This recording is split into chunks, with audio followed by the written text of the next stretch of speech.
Hi, ഞാൻ ഇന്നൊരു നാടൻ ചക്കപ്പുഴുക്കിൻ്റെ റെസിപ്പി ആയിട്ടാണ് വന്നിരിക്കുന്നത്.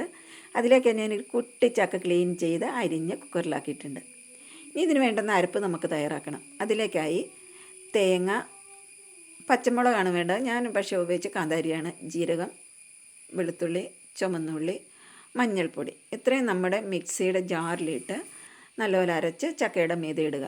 ശേഷം ജാറ് കഴുകി വെള്ളം ഒഴിക്കുക, ഉപ്പിടുക. ശേഷം 1 കപ്പ് വെള്ളവും കൂടെ ഒഴിക്കണം കേട്ടോ, ഇല്ലെങ്കിൽ ചക്ക വേകാൻ ആവശ്യമായി വെള്ളം കിട്ടാതെ വരും. ശേഷം കരിവേപ്പില ഇട്ട് നമ്മുടെ കുക്കർ മൂടി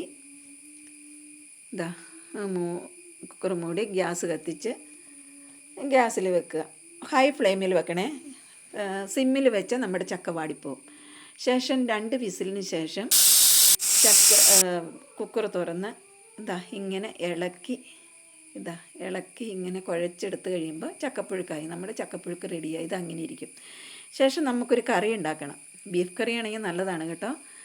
നമുക്ക് ചട്നി ഉണ്ടാക്കാം. ചട്നിക്ക് ആവശ്യമായ തേങ്ങ, മുളക് പൊടി, ഉപ്പ്, ഉള്ളി, കറിവേപ്പില ഇത്രയും മിക്സിയുടെ ജാറിലിട്ട് നല്ല നൈസായിട്ട് അരച്ചെടുക്കുക.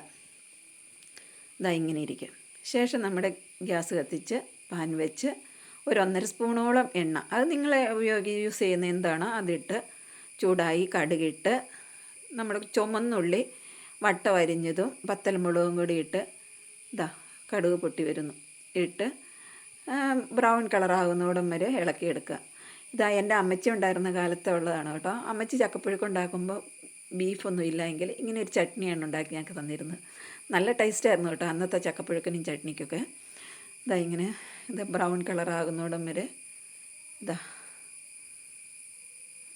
ഇതായി. ഇനി നമുക്ക് കറിവേപ്പില ഇടുക. കറിവേപ്പിലയും കൂടെ ഇട്ട്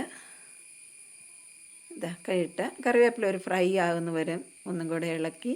ഇപ്പോൾ ഉണ്ടല്ലോ ഈ കറിവേപ്പിലയുടെയും ഈ ഉള്ളിയുടെയും മുളകിൻ്റെയും കൂടെ നല്ല സ്മെല്ല് വരും. അതുപോലെ തന്നെ നല്ല ടേസ്റ്റും ആയിരിക്കും. അപ്പം നമ്മുടെ ചട്നി അരച്ച് വെച്ചിരിക്കുക, തേങ്ങ അരച്ച് വെച്ചില്ലേ, അത് അതിലേക്ക് ഒഴിക്കുക. ഒഴിച്ചു. ശേഷം ജാറ് കഴുകി കുറച്ച് വെള്ളം കൂടെ ഒഴിക്കുക. ഇങ്ങനെ.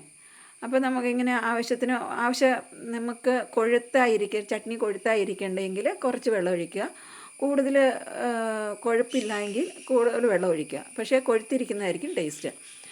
സിമ്മിലിടണം കേട്ടോ. ഇനി സിമ്മിലിട്ട് ഇത് പതുക്കെ തിളയ്ക്കണം. പതുക്കെ തിളയ്ക്കുക എന്ന് പറഞ്ഞാൽ തിളച്ച് മറിയരുത്. ഇങ്ങനെ ചെറുതായിട്ട് ബബിൾസ് വരുമ്പോൾ നമ്മുടെ സ്റ്റൗ ഓഫാക്കണം. ശരി, നമുക്ക് സർവ് ചെയ്യുക. പ്ലേറ്റിലേക്ക് ചക്കപ്പുഴുക്കെടുത്ത് ഒരു കുഴി കുത്തി അതിനകത്ത് ചട്നി ഒഴിച്ച് കട്ടൻ ചായ ഇട്ട് സൂപ്പറായിട്ടുണ്ട് കേട്ടോ. നിങ്ങളും പരീക്ഷിച്ച് നോക്കൂ. ഓക്കേ.